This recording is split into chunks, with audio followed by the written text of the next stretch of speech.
આજે અષાઢી બીજ છે, 7મી તારીખ છે, જુલાઈ મહિનો છે, મહેન્દ્રસિંહ ધોનીનો જન્મદિવસ છે. બહુ સારા ફોટોગ્રાફર અને જે બહુ સારું લખે છે, મારા બહુ ગમતા સંજય વૈદ્યનો જન્મદિવસ છે. આજે સિનેમા સાહિત્યની જે એક નવી જગ્યા આજના શુભ દિવસે અમે શરૂઆત કરી છે એ આ જગ્યા છે. અને મારી સાથે મયુર ખાવડું છે, જે ફેસબુકમાં છે, કેમ કે એ ઇન્સ્ટાગ્રામમાં નથી, પણ જે ફેસબુકમાં જે એમના સાથે જોડાયેલા છે, જે એમને વાંચે છે એ ઓળખે છે મયુરને. બાકી ઓળખાણ આપવી હોય તો સૌથી પહેલી ઓળખાણ એ છે મારા માટે કે તે ખૂબ જ વાંચે છે, બહુ સરસ લખે છે, રીડર છે, રાઇટર છે. કિંચિત નામની દિવ્ય ભાસ્કરમાં કોલમ આવતી હતી. પત્રકારત્વનું બેકગ્રાઉન્ડ છે, તેમણે પત્રકારત્વ ભણ્યા છે અને ટીવી, ઇલેક્ટ્રોનિક મીડિયા છે, વેબસાઇટ છે અને પ્રિન્ટ બધેમાં કામ કર્યું છે. અત્યારે ઓજીવન મેગેઝિન સાથે સંકળાયેલા છે. સૌથી પહેલાં તો મને મારો ભાઈબંધ છે આમ તો, એટલે અમે વાતો જ કરવાના છીએ, પણ આ ઇન્ટ્રોડક્શન એટલે હતું કે જે આપણા સિનેમા સાહિત્યના જે દર્શકો છે, જે જોવે છે, એ જો ન ઓળખતા હોય, અને જે ડિસ્ક્રિપ્શનમાં હું એમના પુસ્તકની લિંક આપું છું, એમની ફેસબુકની આઈડીની લિંક આપું છું, એટલે તમે વધારે ઓળખી શકશો. અને ગુજરાતી ભાષા બહુ સરસ ભાષા છે, તો એ ભાષા મયુરની તમે વાંચી શકશો. આપણે શરૂઆત કરી મયુર, જે મને પણ નથી ખબર. અમે બહુ બધી વાતો નોર્મલી કરતા હોઈએ છીએ, પણ એ જુનાગઢનો છે, અમદાવાદના સાઉથ બોપલમાં રહે છે, અમે બંને નજીક રહીએ છીએ. જુનાગઢની વાત કર, તારું પ્રાથમિક શિક્ષણ જુનાગઢમાં રહ્યું, રાઈટ? તો એ નાનપણની શરૂઆતની વાત કરે ગિરનારની નીચે. એટલે મૂળ તો મારા પપ્પા ખીરધારમાં નોકરી કરતા, તાલાળા ગીરમાં. ઓકે. હા, એટલે તાલાળા ગીરથી ખીરધાર છે 8-10 કિલોમીટર જેટલું થાય ત્યાં પ્રાથમિક શાળામાં. પણ મને પછી મારા દાદા દાદી પાસે મૂક્યો હતો જુનાગઢમાં. એટલે ત્યાં ભણવાનું પહેલી વખત થયું સેન્ટ મેરી સ્કૂલ ત્યાં, અને 1 થી 4 ધોરણ સુધી હું ભણ્યો. અને ભણવામાં ફક્ત વાંચતા આવડે, હા, લખી જાણું, પણ એટલો હોશિયાર નહીં. હા, જેમ કે પહેલો નંબર આવી જાય, બીજો નંબર આવી જાય, એ રીતે હોશિયાર નહીં. પણ પછી સેન્ટ મેરી સ્કૂલ પછી ત્યાંથી ઘર બદલ્યું અમારું, એટલે વ્રજવિહાર સોસાયટીમાંથી અમે ટીંબાવાડી ગયા. ત્યાં ગોધવાણી સ્કૂલની પાછળ મકાન હતું, એમાં હું મારા દાદા દાદી સાથે રહેતો. ત્યાંથી પ્રકાશ પ્રાઇમરી સ્કૂલ, એમાં ભણ્યો. અને પછી તાલાળા વયો ગયો, અને તાલાળા માનસ સ્કૂલમાં પછી ત્યાં જ 10મા ધોરણ સુધી રહ્યો ભણવાનું ને. બરાબર. જુનાગઢનું એ પછીથી આવ્યું બધું જે હતું એ, કારણ કે પછી 11-12 માટે વિશેષ ભણતર માટે કહેવાય કે ત્યાં ભણવા માટે મૂક્યો મને, અને ત્યાં એ ઠીકઠાક ભણ્યું. બાકી તો રખડ્યું જ, ગિરનારની તળેટી છે, ભવનાથ છે, બધે. વાહ વાહ. પપ્પા ટીચર? ટીચર. એક તો પેલા પપ્પા અને મમ્મીનું નામ કે તારા? પપ્પા જગદીશભાઈ ખાવડું. એ હવે 2 મહિના પછી, આ 7 તારીખ છે આજે, તો 2-3 મહિના પછી નિવૃત્ત થઈ જશે. મમ્મી લતાબેન એ હાઉસવાઈફ છે. ઓકે. ભણ્યો તે વાત કરી, પછી જુનાગઢ આવ્યો. આ બધા દરમિયાન ગુજરાતી વાંચવાનું, ભાષા, એ ક્યારથી શરૂ થયું, કે પછી નાનપણથી જ વાંચવાનો શોખ હતો? નાનપણથી, એટલે હું થોડા દિવસ પહેલા યાદ કરતો હતો કે મને વાંચતા લખતા કોણે શીખવ્યું, પણ મને યાદ જ નહોતું આવતું. એટલે મને થતું કે હું કોઈને પ્રશ્ન પૂછું કે તમને વાંચતા લખતા, કે લેખકોને, કે એમને, કે તમને વાંચતા લખતા કોણે શીખ્યું, તો કદાચ કોઈ જવાબ આપી શકે. પણ મને અત્યારે યાદ નથી આવતું ક્લિયર કે કોણે મને વાંચતા લખતા શીખવ્યું.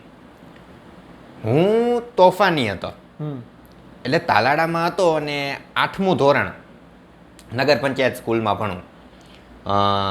સીદી બાદશાહના છોકરા, દોડવું, મારવા, હિરણ નદીમાં કૂદવું, સ્કૂલમાંથી ઠેકડો મારીને ભાગી જવું, આવી બધી પ્રવૃત્તિઓ કરતા એ છોકરાઓ. એ ત્યાં હું ભણતો. હવે ત્યાં પરીક્ષા પૂરી થઈ જાય ને વેકેશન પડે એટલે ઘરે રહેવાનું થાય. એટલે મારા મમ્મી કહે, મારા પપ્પાને કહે, અને લઈ જાઓ ખીરધાર પ્રાથમિક શાળામાં. તો એટલે 5 કલાક મારે 5-6 કલાક મારા પપ્પા ત્યાં ભણાવે, ત્યાં રહેવાનું થાય. બન્યું એવું કે ત્યાં પ્રાથમિક શાળાની લાઇબ્રેરી હોય.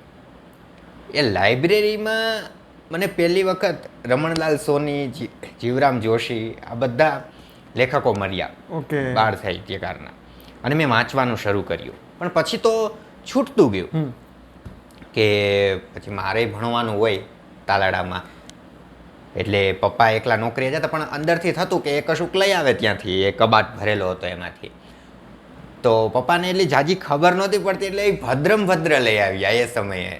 તો વાંચવી સમજવી આ મુશ્કેલ પડે, છતાં શબ્દ પ્રમાણે ધીમે ધીમે વાંચી અને પછી 12મું ધોરણ આવ્યો ત્યારે મેં એને પૂરી વાંચીને સમજી ભદ્રમને.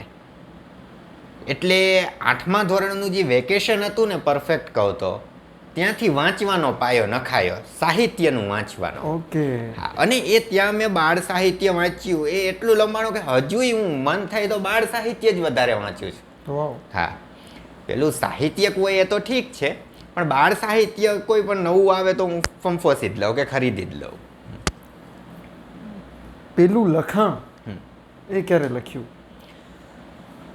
બરાબર યાદ તો નથી આવતું, પણ મને લાગે છે મેં 2006 બાજુ 6-7 બાજુ લખ્યું હશે, કંઈક નિબંધ જેવું. એમાં થતું એવું કે નગર પંચાયત સ્કૂલ છે ને અમારી, એમાં અંદર કલર કામ ચાલતું હતું. તો અમને વિદ્યાર્થીઓને કીધું કે તમારે થોડોક સમય બહાર બેસવું પડશે. મેદાન મોટું હતું અને લીમડાના ઝાડ ને, એટલે નીચે બેસીને અમે ભણતા. ત્યારે 9મું ધોરણ 10મું ધોરણ આઈ થિંક, અને ખખર સાહેબ ગુજરાતીના ત્યારે, તો ખખર સાહેબ ત્યાં ભણાવતા. તો 10મામાં નિબંધનો પ્રશ્ન આવે, તો એમણે અમને કહ્યું કે ભાઈ લખો તમને જે દેખાય એના ઉપર મૌલિક. અને મેં લખ્યું, અને સાહેબે એમને ક્લાસરૂમ વચ્ચે વખાણ્યું. તો મને લાગે છે એ પહેલું લખાણ છે મારું. મેં આજુબાજુ જોઈ, ઓબ્ઝર્વ કરી અને લખ્યું. એટલે ખખર સાહેબે ત્યારે મને કીધું હતું કે આગળ જઈને સારું લખી શકે. હા હા, અત્યારે તો ખબર નહીં ખખર સાહેબ ક્યાં હશે. રાઈટ. એટલે એ પહેલું લખાણ. અને એમ ક્યારે થયું કે તે આર્ટ્સ કર્યું છે કે પત્રકારત્વમાં જવું કે એઝ અ લેખક તરીકે, એ ક્યારે નક્કી થયું? મારે કરવું તો ગુજરાતી વિષય સાથે BA MA પ્રોફેસર બનવાની મારી ઈચ્છા હતી, પણ એ થઈ ન શક્યું આ કોઈ કારણોસર. કે મારા પરિવારની હિસ્ટ્રી ગુજરાતી વિષય સાથે બહુ નબળી છે. હા, કે ઘણાએ ભાષા વિષય રાખ્યો અને ફેલ થયા. એટલે મને કીધું તું બીજો કોઈ વિષય રાખ. મને અંગ્રેજી રાખવાનું કીધું હતું, ત્યારે મળી જતી અંગ્રેજી, તમે કર્યું હોય એમ તો નોકરી મળી જતી. તો મારા મમ્મી પપ્પા એમણે મને મોકલ્યો કે ઇંગ્લિશમાં એડમિશન લઈ આવજે, પણ ઇંગ્લિશમાં એટલા માર્ક્સ નહોતા, અને ત્યાં 50 માર્ક્સ બાઉદીન આર્ટ્સ કોલેજમાં હોય તો જ તમને ઇંગ્લિશમાં એડમિશન મળે. એટલે કંઈ ન મળ્યું તો હું સમાજશાસ્ત્ર રાખીને ટીક કરીને આવતો રહ્યો કે સમાજશાસ્ત્ર મુખ્ય વિષય, પછી ઇતિહાસ અને પછી રાજ્યશાસ્ત્ર. એમાં ગુજરાતી ક્યાંય નહોતું. શરૂઆતમાં મેં એવું ટીક કર્યું હતું કે મુખ્ય વિષય ગુજરાતી હોય, પછી સમાજશાસ્ત્ર હોય ને પછી ઇતિહાસ હોય. પણ ભાષા અને શાસ્ત્ર બંનેને નોખા કરી દીધા હતા કે તમે ભાષા વિષય રાખો તો બધી ભાષા જ રાખવાની, અને શાસ્ત્ર રાખો તો બધા શાસ્ત્ર જ રાખવાના. એ રીતે ગુજરાતી છૂટી ગયું એકાએક. અને ઈચ્છા હતી કે એવા ક્ષેત્રમાં જાઉં જ્યાં લખવા વાંચવાનું હોય. ઓકે. હવે ગુજરાતીમાં તો ન કરવા મળ્યું, એટલે મેં પછી પત્રકારત્વમાં લઈ લીધું સૌરાષ્ટ્ર યુનિવર્સિટીમાં. અને એમ કે ભાષા સાથે સાયુજ્ય એવી રીતે આખું. પત્રકારત્વ રાજકોટમાં સૌરાષ્ટ્ર યુનિવર્સિટી 2 વર્ષ. 2 વર્ષ અને 1 વર્ષ MPhilનું. ઓકે. એ અનુભવ કેવો રહ્યો પત્રકારત્વનો? ઠીક રહ્યો. હું બહુ એટલો હાઈ નથી ગણતો, પણ ઠીકઠાક રહ્યો. સાચો અનુભવ તમને જ્યારે કામ કરો ત્યારે મળે. હા, તમારે એકેડેમિક ફિલ્ડમાં જવું હોય તો એ કામ આવે તમને. હા, કે તમારે ભણાવવું છે, PhD કરવું છે, પત્રકારત્વમાં આગળ જવું, નેટની એક્ઝામ ક્લિયર કરવી, તો ઠીક છે. બાકી ભણીને તમે પત્રકાર ન બની શકો, એની ફક્ત તમને ડિગ્રી મળે. પત્રકાર તમે ફિલ્ડમાં બનો બહાર. ભદ્રની વાત કરીએ, કદાચ એ હોય. અને તો ત્યારના, એટલે અત્યારની પણ વાત કરીએ પછી, પણ એ સમયના જે વાંચવાની શરૂઆત કરી, પછી વાંચતા ગયા, ખબર પડી કે ગમે છે, એમાં મજા આવે છે. ગમતા લેખકો કયા, કે ત્યારે કયા ગમતા? એમ મતલબ એ સમયે તો આપણને બધાને હોય છે એમ લોકપ્રિય લેખકો જ વધારે ગમતા હતા. હા કે કનુ ભગદેવ ગમે, હા હા કે નવલકથાઓ. હા કે ભાઈ મહેશ યાજ્ઞિક ગમે છે, Yes. હરકિશન મહેતા ગમે છે. હા તો જેટલા લોકપ્રિય એટલે કે છાપું આખું વાંચી મારવા. Exactly. કારણ કે પણ પછી ધીમે ધીમે જતા ખબર પડે આગળ સાહિત્યની દુનિયામાં પ્રવેશ થયો એ પહેલાં હું લોકપ્રિય જ બધું વાંચતો હતો. હા અને સદર બજારે જઈ રાજકોટ હતા ત્યારે કનુ ભગદેવને ખૂબ ખરીદ્યા. હરકિશન મહેતા એ અડધી કિંમતમાં મળી જતા તો ખૂબ. ત્યાં પ્રવીણ પ્રકાશનની મુલાકાત જ એટલે લેતા કે હરકિશન મહેતાના બધા પુસ્તકો એમની પાસેથી તમને મળી જાય. એવી રીતે લોકપ્રિય જે લેખન થયું અત્યાર સુધી એ જ બધું વાંચ્યું. પછી ધીમે ધીમે સાહિત્ય તરફ આવવાનું થયું. મને લાગે સાહિત્ય તરફ આવ્યો એનું પહેલું કારણ કાકા સાહેબ કાલેલકરને હું ગણું છું. વાહ. હા કે એમના નિબંધોને જી વાંચ્યા જી. પછી થયું કે હવે આ દિશામાં જઈએ. પણ વચ્ચે વચ્ચે છૂટી જતું વ્યસ્તતા વચ્ચે પત્રકારત્વની ને બધી નોકરી. હા નોકરીને. તો પછી કાલેલકરને વાંચ્યા પછી એ પ્રકારનું વાંચવાનું મન થતું પણ પછી પેલું લોકપ્રિય લખાણ આપણને ખેંચતું. Exactly. હા કે એમાં મજા આવે તમને રસ પડે. એટલે ખરું પૂછો ને તો 2017 TV9 ગુજરાતીમાં ત્યારે હું નોકરી કરતો અને અત્યારે તો પ્રફુલભાઈ હિરાણી ઓફ થઈ ગયા છે. એ પ્રફુલભાઈ હિરાણીએ ફેસબુકમાં મારો લેખ વાંચ્યો ને પછી આવીને મને કીધું કે ભાષામાં થોડી કચાશ છે. એ કયો લેખ હતો યાદ છે? એ તો યાદ નથી. Okay.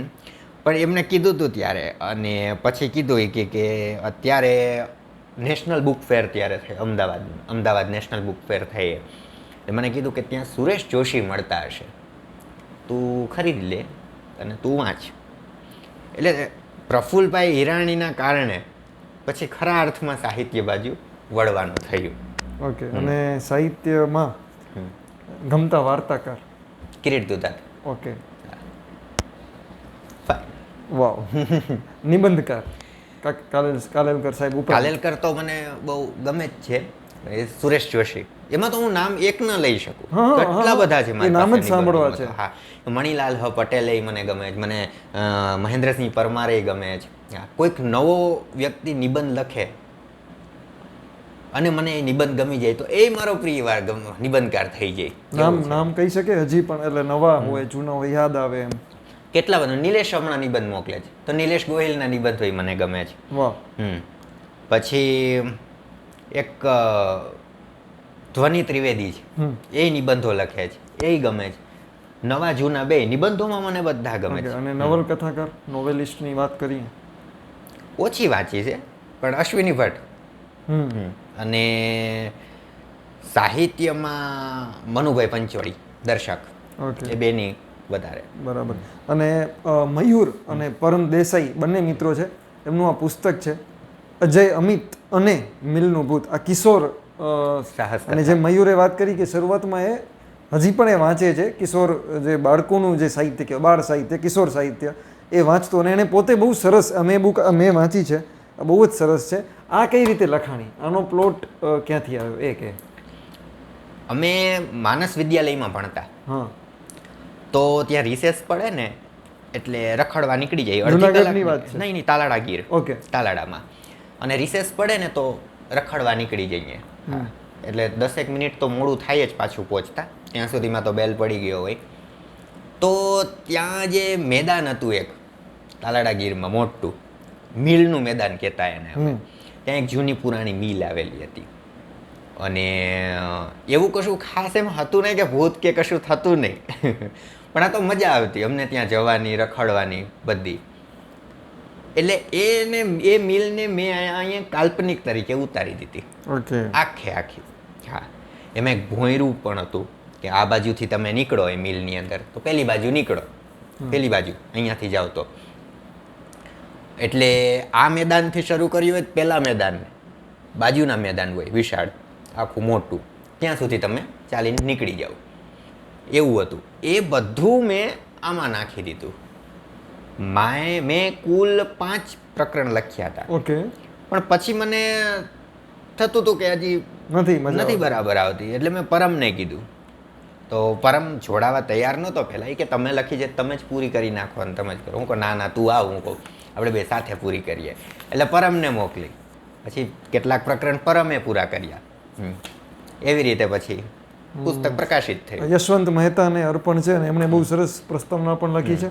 પરમ પોતે બહુ સારું લખે છે અને બહુ સરસ વાંચે છે. પેલું પુસ્તક હા અને સંયુક્ત. હા એ સ્વતંત્ર પેલું પુસ્તક આમ આપણે છૂટો છવાયા લેખ લખતા હોઈએ તો લખવાની પ્રોસેસ આમ કેવી રહી આમ લોંગ? શરૂઆતમાં મેં ફટાફટ 5 પ્રકરણ લખી નાખ્યા. હા હા આજુબાજુ આવતાવ જોયા વિના. હા મજા આવતી હતી હા લખવાની. એવું લાગતું તો હું બાળપણને પાછું જીવું છું. હા જે ત્યાં રખડ્યો તો મજા કરી હતી મોજ મજા એ બધું એટલે લખાતું ગયું. પછી પાછું પહેલેથી વાંચીએ ને પછી ત્રુટીઓ ને ખામીઓ ને બધું નીકળે રાખે ધીમે ધીમે. એ બધું સુધારતો ગયો ભૂલો ને બધી. પછી પરમ જોડાણો એટલે થોડો રાહત થઈ ગઈ. 2 લેખક સાથે લખે ને આમ અઘરું એકચ્યુઅલી સરળ. હા અઘરું એટલે કે તમારે કથાને એની આઈને જોઈન્ટ કરવાની કે આપણે કહેતા હોય એ જ કહી મેં એટલે જ શકવું પૂછ્યું. હા હા એટલે આમ અઘરું હતું પણ આમ સરળ હતું કે હું લખું છું તો પરમ વાંચીને એમાંથી ભૂલ હોય તો સુધારી નાખે. હા કે મયુરભાઈ અહીંયા આ જોડણીની આ ભૂલ છે. મારી જોડણીની ખૂબ ભૂલો પડે કે જોડણીની આ ભૂલ છે કે અહીંયા આ શબ્દ વાપરવો કે અહીંયા આ દ્રશ્ય વાપરી શકાય એવું બધું પરમ કરી નાખે. એટલે એ રીતે સરળ રહ્યું. પરમ જોડાયો પછી પુસ્તકની લિંક ડિસ્ક્રિપ્શનમાં આપી છે સાથે તમે જોજો. ત્યાંથી બાળકો વાંચી શકે એવી છે, મોટા વાંચી શકે એવી છે અને એન્ગેજિંગ છે. આમ છેલ્લે સુધી રસ જળવાઈ રહે અને આમ તો એકી બેઠકે વાંચી શકાય એટલી સરળ ભાષા. બાળકો કિશોર સાહસ કથા છે એટલે બાળકો વાંચી શકે એવા શબ્દોનો વધારે એટલે ઇઝી પડે પણ બહુ સરસ છે. કસરત દિવસમાં કરે છે તું? હા આપણે 4 વાગે ઉઠી જાવ. દિનચર્યા કે? હા 4 વાગે ઉઠું પછી 4:30 સુધીમાં ફ્રેશ થઈ વોર્મઅપ કરું. પછી નક્કી ન હોય કે હું આજે યોગા કરીશ કે હું જીમમાં જઈશ. પછી ત્યારે મારું જે મન થાય ને એ હું કરું. કાર્ડિયો કરવી હોય તો કાર્ડિયો એક્સરસાઇઝ કરું, યોગ કરવા હોય તો યોગ કરું, જીમ જવું હોય તો જીમ જાઉં, અહીંથી સાઉથ બોપલ ઓડા ગાર્ડને જવું હોય તો ત્યાં જાઉં, ફક્ત વોક કરવું હોય તો હું વોક કરું. એવી રીતે પણ 1 કલાક તો કરું છું કોઈ પણ કસરત. હા અને એમાં કેટલીક કે સૂર્ય નમસ્કાર ફરજિયાત કરવાના. અને કસરત પૂરી થયા પછી પ્રાણાયામ, કપાલભાતી, અનુલોમ વિલોમ એ કરવાનું. એટલે એ આખો કહેવું ને કે 4:30 થી 6, 6:15 સુધીનો આખો પેક જ હોય શેડ્યુલ. એમાં કરું બધું. અને રવિવારે ગેપ પડે? શનિવારે. હવે તો શનિ રવિ 2 દિવસ કરી નાખ્યા. ઓકે. ને આ કેટલા વર્ષોથી તું કરે છે? હું તાલાડા નગર પંચાયત સ્કૂલમાં હતો ને ત્યારે મેં સ્પોર્ટ્સની તૈયારીઓ કરતા. હા કારણ કે ત્યાં સીડી બાદશાહના છોકરા, જાંબુરથી આવતા છોકરા હોય ત્યાં ભણતા એ બધાના શરીર હોય અલમસ્ત. એટલે મોટા ભાગે સ્પોર્ટ્સમાં જે લોકો ચાલે તો એની ભેગા અમે કરતા. તો આગળ તો એની જેમ ન પહોંચી શક્યા પણ શરીર ખડતલ થઈ ગયું ને એવી રીતે રસ લાગ્યો કે કસરત કરવી જોઈએ. આમ હાસ્યાસ્પદ લાગે પણ અક્ષય કુમારને જોયો ને ખિલાડીઓ કા ખિલાડીમાં. હા પછી એવું થયું કે આવી રીતે કૂદકાઈ મારવા જોઈને અમે કૂદકાઈ મારી અને પગે ભાગી. ઓલો સીન છે જેમાં બંને પગ એના કોઈક સામે ફાઇટ કરે. હા એ બધું જોઈને શીખ. પછી અધવચ્ચે મૂકી દીધી. પણ મૂકી દીધી ત્યારે મજા નહોતી આવતી. એ છે બીમાર વધારે પડી જતા હતા કંઈ ખાઈ. છેલ્લા 5 વર્ષ થયા હું પાછું રેગ્યુલર કરું છું. કોઈ દિવસ બીમાર. મિલિંદ સોમણ, વિદ્યુત જામવાલ એ બધાને તું ફોલો એટલે તું જોતો હોય છે બધું કોણ શું કરે છે? કોણ હવે સરળ થઈ ગયું. તમે યુટ્યુબ ખોલો. હા તમારે કોઈ ટ્રેનરની જરૂર નથી. ત્યાં તમને બધું શીખવી દે છે. સાવ સરળ છે તો એ તમે શીખી શકો. પણ તમારા શરીરને શું માફક છે એ તમારે જાણવું જોઈએ. કેટલાક લોકોને દોડવું જ ગમતું હોય તો એ દોડીને કરે. કેટલાક લોકોને જીમ જવું હોય તો એ જીમ જાય. રાઈટ. વાહ. ગમતી ફિલ્મની વાત કરીએ. કયું જોનર વધારે ગમે? કઈ ફિલ્મ તું હોરર જોવે છે? હોરર વધારે લખી એ મુજબ યસ તો આ હોરર છે યસ. હોરર સૌથી વધારે મને. અને એનું કઈ મેમરીમાં નાનપણમાં ફિલ્મો જોઈ ચાલુ કર્યું કઈ ક્યારે જોઈ હશે? કઈ જોઈ? ઝી સિનેમામાં આપણે રામસે બ્રધર્સની ફિલ્મો આવતી. ઓકે. મેં બહુ જોઈ. હા 6:30 શરૂ થઈ જતી. 8:30 હા ત્યાંથી ધીમે ધીમે રહેશે. પછી આહટ કોઈ ખોફ એક આવતી એ પછી ઝી હોરર શો બધા મેં જોયા. એટલે મારો એ રસનો વિષય. અને હવે તો મને નથી લાગતું કોઈ દ્રશ્ય એવું મને ડરાવી શકે. હું થિયેટરમાં જોઉં છું એકલો હોય તો એકલો. પણ લાગતું નથી એ કંઈ દ્રશ્ય ડરે, એટલે હોરર મારું ફેવરેટ છે. અને જો તને યાદ આવે અત્યારે તો સિનેમા વિશેના વાંચેલા તને ગમતા એટલે કોઈ બાયોગ્રાફી વાંચી હોય કે ફિલ્મ વિશેનું કોઈ પુસ્તક વાંચ્યું હોય અને અત્યારે યાદ આવે. વાંચ્યા જ ઘણા. હા. એમાં A.R. રહેમાન સંગીત કા જાદુગર, કામિની મથાઈ, હા એ મને એક અમરીશ પુરીની આત્મકથા છે, મેરા રંગમંચ. એ મેં સૌરાષ્ટ્ર યુનિવર્સિટી એ વખતે વાંચેલા. A.R. રહેમાનનું પુસ્તક તો એક અંધબેન હતા, રેખાબેન, એમનો થીસીસ તૈયાર કરવાનો હતો, તો લખી હું દેતો. ઓકે. હા, એટલે એવી રીતે એ પુસ્તક વાંચવાનું થયું અને એ આખું કર્યું. પછી જ્યારે જ્યારે સમય મળતો ત્યારે પેલી બુક જે તે મને આપી છે ઓલા હા. ફિલ્મ ક્રિટિક વાળા રોજર ઇકબર્ટની હા. ગ્રેટ ફિલ્મ્સ, એ રીતે તો તમને અત્યારે તો સોશિયલ મીડિયામાં મળી જાય છે બધે લિંક. ઓકે. ભવિષ્યમાં મયુર ખાવડું ફિલ્મ લખશે? લાગતું તો નહીં. અત્યારે તો કિશોર સાહસ કથાઓ છે, પછી જોઈએ આપણે કે ક્યાં લઈ જાય આપણને આપણું નસીબ. બીજું શું ભવિષ્યમાં કંઈ વિચાર્યું છે લખવાનું? પુસ્તક કોઈ આવનારા હોય એના વિશે વાત જો કરી શકાય. નિબંધનું પુસ્તક એક આવવામાં છે, Okay. જોઈએ હવે ક્યારે આવે. પણ પછી મને એવું લાગે છે કે હવે જે કહેવાય ને કે મોટાઓ માટેનું સાહિત્ય હવે ઓછું, પણ બાળકો માટેનું જ મારે વધારે કરવું છે. Yes. તારા એટલે પ્લસ પોઈન્ટ મને બહુ ખબર છે, એની જે દિનચર્યા છે એનાથી હું તો વાકેફ છું, પણ મને એ લોકો સુધી પહોંચાડવી હતી વહેલું, અને મેં કોન્સ્ટન્ટ વહેલા ઉઠતા એને જોયો છે. પણ પોતાની ન ગમતી વાત કોઈ માઇનસ પોઈન્ટ જે તને ખબર હોય કે આ મારી થોડું એવું ખરું એમ. એક સમય વ્યસનનો બહુ શોખ હતો, એ માઇનસ વાત, ન કરવું જોઈએ. હવે નથી. હવે નથી. એ તો આપણે પાનની દુકાને તરત વયા જતા, પણ હવે આપણે નથી જતા. રાઈટ. એ કેમ છૂટ્યું? કઈ રીતે છૂટ્યું? ગેપ, ધીમે ધીમે ગેપ પાડ્યો, પછી આરામથી છોડી દીધું. કે પેલા આપણે સવારે ખાતા હોઈએ, માની લો સવારે ફૂંકતા હોઈએ, તો ત્યારે નહીં લેવાનું કંઈ, એવી રીતે ગેપ પાડતું જવાનું. અને યોગા, તું જે અનુલોમ વિલોમ તે કીધું, યોગ ઓફકોર્સ આપણું યોગ, તો એના વિશે હજી કંઈક કહી શક? મને લાગે છે આપણા જેટલા છે અથવા તો આપણે હવે નાના છે, જે 20, 21, 22 વર્ષના છે, એને કરવું જોઈએ અથવા તો કરે એના માટે કોઈ યુટ્યુબ પર એક કીનો યોગા ઓકે કરીને એક ચેનલ છે, ત્યાંથી તમે અષ્ટાંગ યોગ શીખી શકશો. આખા 4 એપિસોડ છે. હા, અને બહુ ધીમે ધીમે એક આસન શીખવે છે. મેં ત્યાંથી શીખેલા. ઓકે. હા, શરૂઆતમાં મને લાગ્યું કે પેલા હઠયોગ કર્યા હતા મેં. હા, એની સિક્વન્સ જોડાયેલી ન હોય આખી. હા, કે આ આસન થયું પછી વળીને આ આસન જ કરવું, એવી રીતે.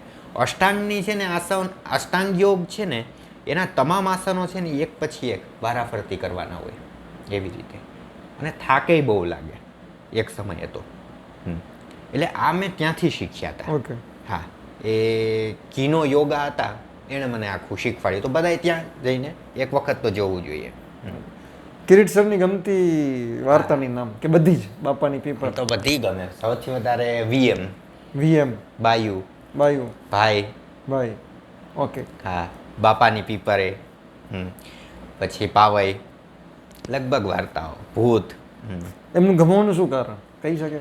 ખબર નહીં, પણ એમને હું જ્યારે વાંચ્યું ને ત્યારે અંદરથી આમ મને એમ થાય કે એ જે પરિવેશ આખો વાર્તાનો છે એ ક્યાંક ને ક્યાંક મારી સાથે જોડાયેલો છે.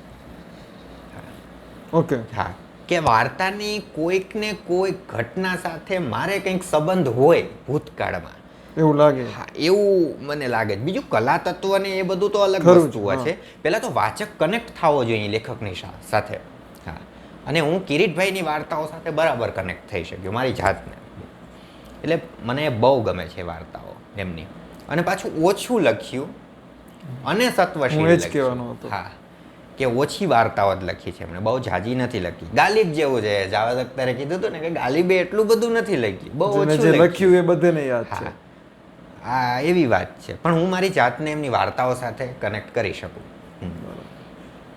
એક પ્રશ્ન છે બહુ બધા ચાહકોનો એમ કહી શકાય અથવા મિત્રોનો, કે મયુર ખાવડું બહાર કેમ બહુ ઓછા નીકળે છે? બહાર બહુ ઓછા નીકળે છે ઇન ધ સેન્સ, બહાર તો હું જોઉં છું, પણ કાર્યક્રમ હોય કે કંઈક ઇવેન્ટ હોય, પ્રસંગ હોય કે લોકો મળતા, એનું કંઈક ના, એવું કંઈ કારણ નથી.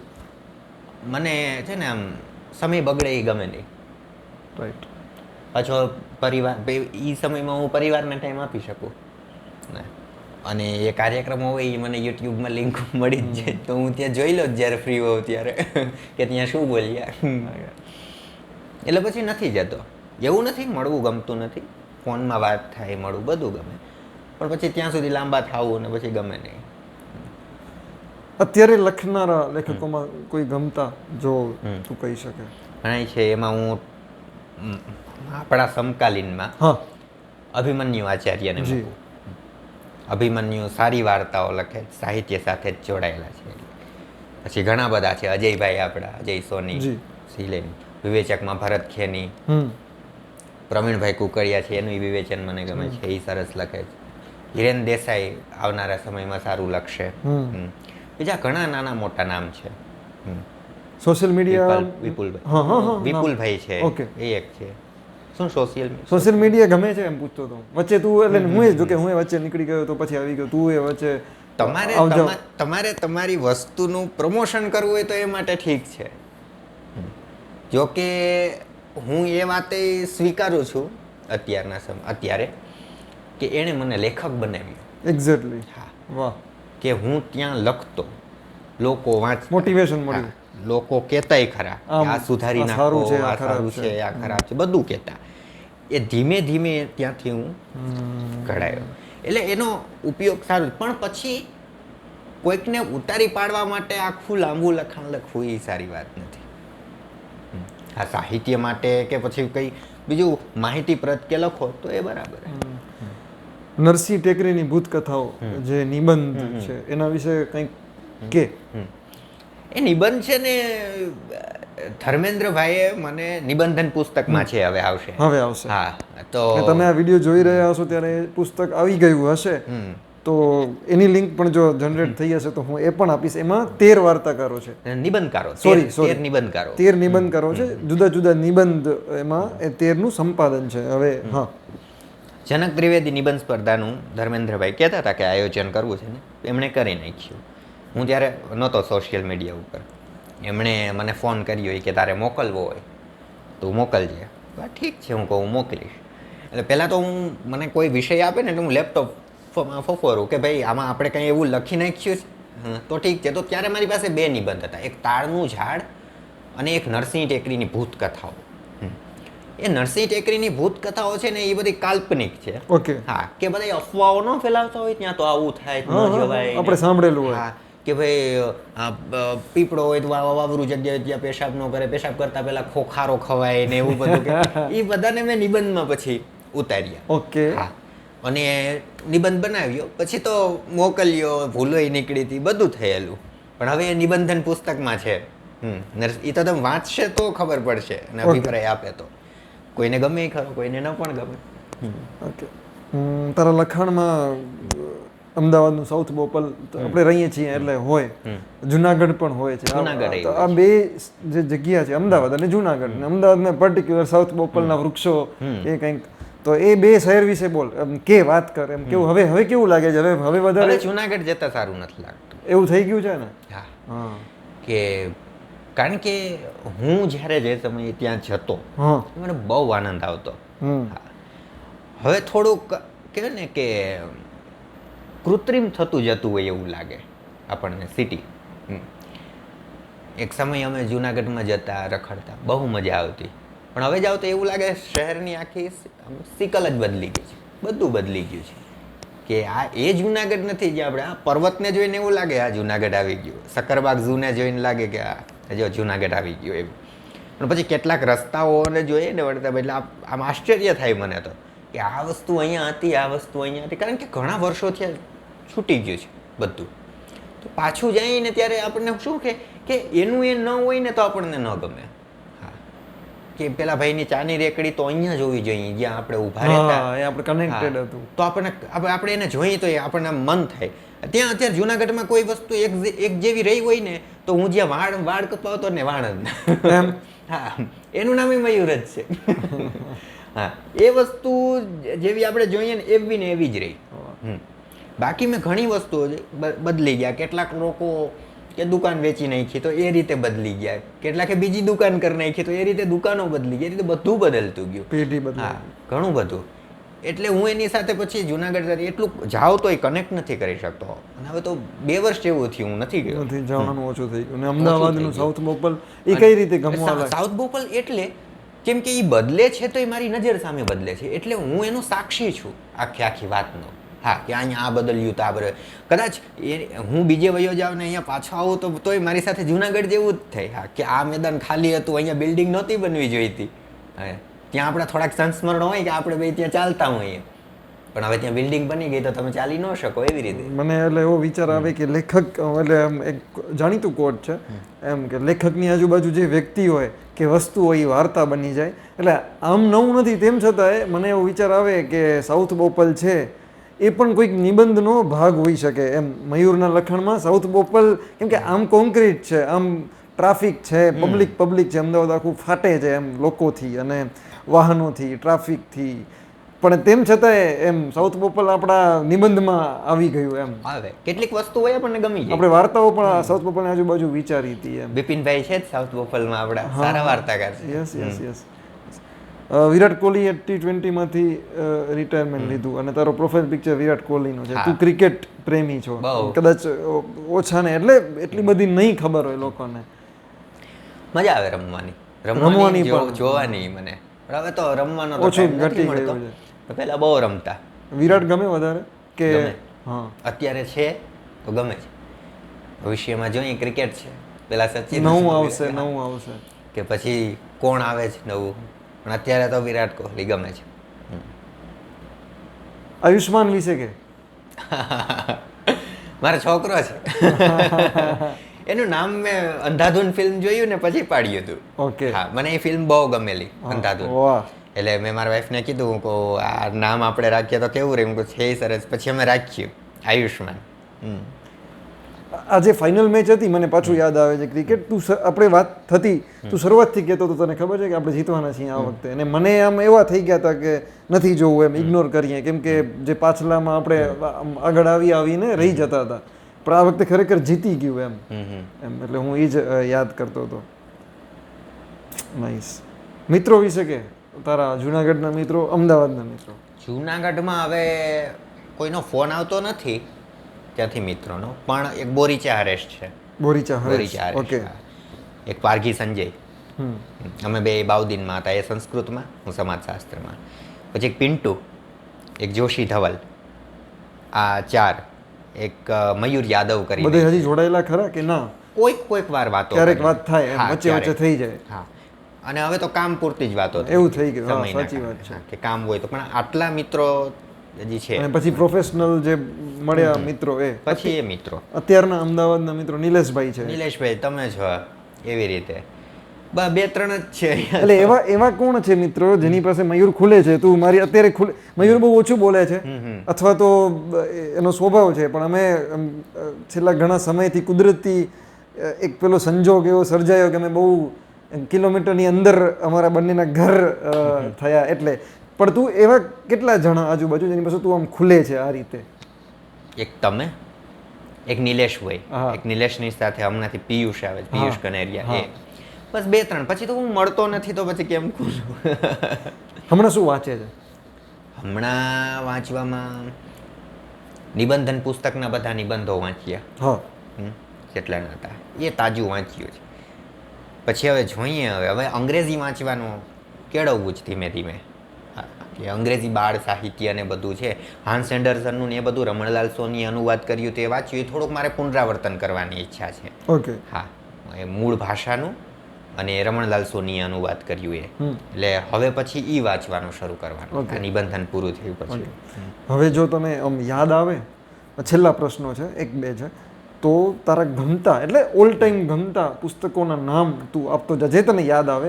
એ થાય એવું કે જ્યારે ઓન ટાઈમ ઘણીવાર યાદ ના આવે, હોય મનમાં ઘણું બધું, અને ઘણા બધા હોય, કેટલા બધા, પણ આમ એવું તો મેં વાંચ્યા એ લગભગ મને ગમ્યા છે, પણ જે મેં વાંચ્યા, આમ મેં જો ઘણું બધું વાંચ્યું, પણ મેં આત્મસાત કર્યા હોય કે મેં અંદર ઉતાર્યા હોય કે મને બહુ ગમ્યા હોય, એવા 10-12 પુસ્તકો યાદ આવે તો બોલતો. મને છે ને રમણલાલ સોની છે ને, એમનું ટાર્ઝનવાળી સિરીઝ એમનું નાનપણમાં મેં વાંચી. ભદ્રમ ભદ્રમ, પછી મેં ઉર્વેશભાઈ સુધી ભદ્રમ ભદ્રમ આખી વાંચી છે. વચ્ચે પેલા ભદ્રમ ભદ્રમ આવી, પછી 2 રતિલાલ ભદ્રમ ભદ્ર આજે પણ મજા આવે, રાઈટ? આજે પણ, હા. હમણાં દિવ્યા ભાસ્કરમાં હમણાં જ્યારે લલિત ખંભાતા ભાસ્કરના પૂર્તિ વિભાગના એડિટર છે, એ પેલું કયો દિવસ હતો સ્પેશિયલ પૂર્તિ કરી ત્યારે ભદ્રમ ભદ્રમનું એક ચેપ્ટર મૂક્યું હતું. એટલે આપણે આમ વાંચેલું હોય પેલા ટ્રેનમાં જે પ્રશ્ન પૂછે છે, પણ મજા આવી ગઈ, એટલે આમ રેલેવન્ટ, એટલે મજા આવી એમ. તો આજે પણ મને લાગે છે ગમે, હવે કદાચ વધારે ગમે આપણે મોટા થયા એટલે. એ એટલે ભદ્રમ ભદ્રમને ગણું. પછી વિનોદ ભટ્ટ, એના 2 પુસ્તકો, એમની આત્મકથા અને બીજું વિનોદની નજરે, એમે ઘણી ગજબ છે તો. કિરીટભાઈની બાપાની પીપર, એમે. પછી જ્યોતિન્દ્ર દવેની વાર્તા, આપણે જયંત ખત્રીની વાર્તાઓ, એ ધીરેન્દ્ર મહેતાએ સંપાદિત કરેલી છે ને એ વાર્તાઓ, એ બધી. હા. પછી એક્શન રિપ્લે, તારક મહેતાની આત્મકથા, એ મેં ઘણી વખત વાત. આઈનો નવલકથા અશ્વિની ભટ્ટ, એ મને બહુ ગમી હતી, એ મેં વાંચી. આ બધું ગમતું છે, મારું ગમતું છે કે હું એને ઘણી વખત નામ યાદ આવી જાય, એટલે એનો મતલબ આશકા માંડલ, એવી રીતે એને હું વાંચ. પછી યશવંત મહેતાએ બુદ્ધની પ્રતિમાનો ભેદ નામે કિશોર સાહસ કથા લખી. ઓકે. એ હું હજી મારી પાસે પડી છે, એનું વાંચ્યું.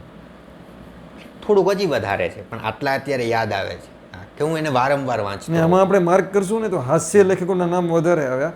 અને મને એવું લાગે છે, મારું ઓબ્ઝર્વેશન છે, કે મયુરની જે પર્સનાલિટી છે ને, આમ એ થોડી હ્યુમરસ છે. એ અમે વાતો કરતા હોઈએ, એમાંથી 5માંથી 3 વાક્યમાં હસવું, સામે હસતા હોઈએ છીએ. તો તું હાસ્ય લેખ તું વચ્ચે પેલા શરૂઆત જ મેં એનાથી કરી. હવે નથી લખતો હમણાં. વિનોદ ભટ્ટ છે, એ મને બહુ ગમતા, હજુ મને વધારે. તો મને એવી રીતે લખવાનું મન થયું, તો મેં એવી રીતે લખ્યા. પછી મેં બહુ લખ્યા, જે આવે એની ઉપર લખતો હતો, અને બહુ ખરાબ જ લખાણા, એવું તને લાગે?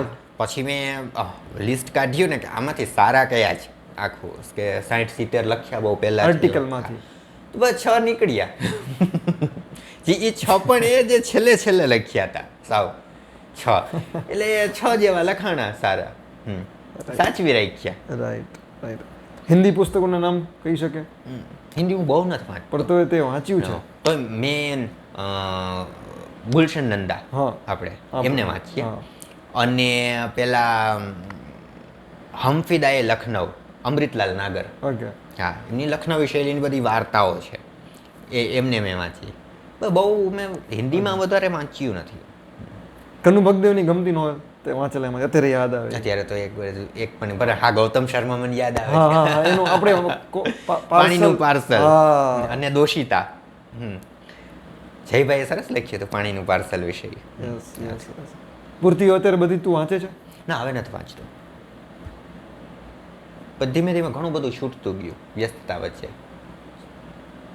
તો પછી હવે પુસ્તકો રહ્યા કે છેલ્લા ઘણા સમયથી, એટલે આપણે આમ તો આઈ થિંક કોવિડ પછી ઘરેથી કામ કરે છે, ઘરેથી. તો ઘરેથી રહીને કામ કરવું અને કામ વિચારવાનું છે, જેમાં આ બધું વાંચવાનું, વિચારવાનું. કિંચિત મેં યસ કોલમની વાત કરી, તો એ તું એમાં આર્ટિકલ્સ એ પ્રકારે કરતો કે પુસ્તક વિશે તું તારી રીતે લખતો, આસ્વાદ કે જે પણ કહો, સમીક્ષા કે જે પણ. તો અને ઘરેથી કામ કરે છે, તો જે ડિસિપ્લિન જે રાખવું જ પડે ઘરે, એ કઈ રીતે કરે? અથવા તો એ તો દરેક વ્યક્તિ ઉપર આધારિત કે તમે બારણું બંધ કર્યું અને હવે તમે લખવાની શરૂઆત કરો છો, તો તમારે પૂરું ન થાય ત્યાં સુધી ઊભું નથી થતું, એવું વિચારીને. હા, એમ જ હું બેસું, એમ જ બેસે. હા, કે આ પૂરું તો કરવાનું જ છે આજે. હા, તો એ લખાતું જાય. પછી પૂરું કરી આવીને એક અંગ્રેજી લેખક હતા ને, કોઈ કામ પોતાના કપડા કાઢી નાખતા ને, કંઈક નોવેલિસ્ટ કંઈક હતા, ખબર છે એવું કશું? કે ત્યાં સુધી મને આપજો નહીં, રૂમ બંધ કરીને નોવેલ લખતા. પછી પેલું સ્વિમિંગ કરવા, એટલે પછી આખું સવારે વહેલા ઉઠીને લખવામાં. સ્ટીફન કંઈક હતા, પણ આવું આપણે દોડમાં હારુકી મુરાકામી, એ દોડે અને લખે. Right, great. આ સિવાય કંઈ કેવું છે? બસ, બીજું તો કંઈ નહીં. ડન છે. મજા આવી વાત કરવાની. તમને પણ જો અહીં સુધી પહોંચ્યા હશો તો હું માનું છું અને હું ધારું છું, મને વિશ્વાસ છે કે તમને પણ મજા આવી હશે. બહુ બધા ઇન્ટરેસ્ટિંગ નામ લીધા, 4-5 પુસ્તકોના નામ એવા છે કે હું પણ વાંચવાનો છું. તમે વાંચજો, કોમેન્ટમાં કહેજો કે આ ઇન્ટરવ્યૂ કેવો લાગ્યો, અને બસ જોતા રહેજો સિનેમા સાહિત્ય. Thank you. આમ તો હું કંઈ ક્યાંય નીકળતો નથી કે ક્યાંય બોલતો નથી, પણ હવે મિત્ર પાર્થના કારણે અહીંયા આવવાનું થયું અને એ નિમિત્તે થોડું બોલવાનું થયું. તો એ રીતે વિડીયો જોજો અને સબસ્ક્રાઈબ કરજો સિનેમા અને સાહિત્યને. થેન્ક યુ મયુર. અમે જેમ કહ્યું એમ અમારી આ નવી જગ્યા છે અને પહેલી વાર હતો અને હું એ સહજ રહું એટલે મયુર લિટરલી મારા ભેગા, અમે ભેગા જ આવ્યા, અમે વાતો કરી અને મને ડાઉટ પણ હતો. અમે બીજી બહુ બધી વાતો કરી હતી, પણ મને ડાઉટ હતો કે એ આ રીતે અમે કેમેરા સામે બોલીશું કે નહીં, કેમ કે ઘણા એવા હોય કે જે લખતા હોય, લખીને વ્યક્ત થઈ શકે, પણ જરૂરી જ નથી કે એ બોલીને પણ વ્યક્ત થાય. પણ એ આવ્યો અને અમને બહુ મજા પડી. તમે જોજો ઇન્ટરવ્યૂ. Thank you.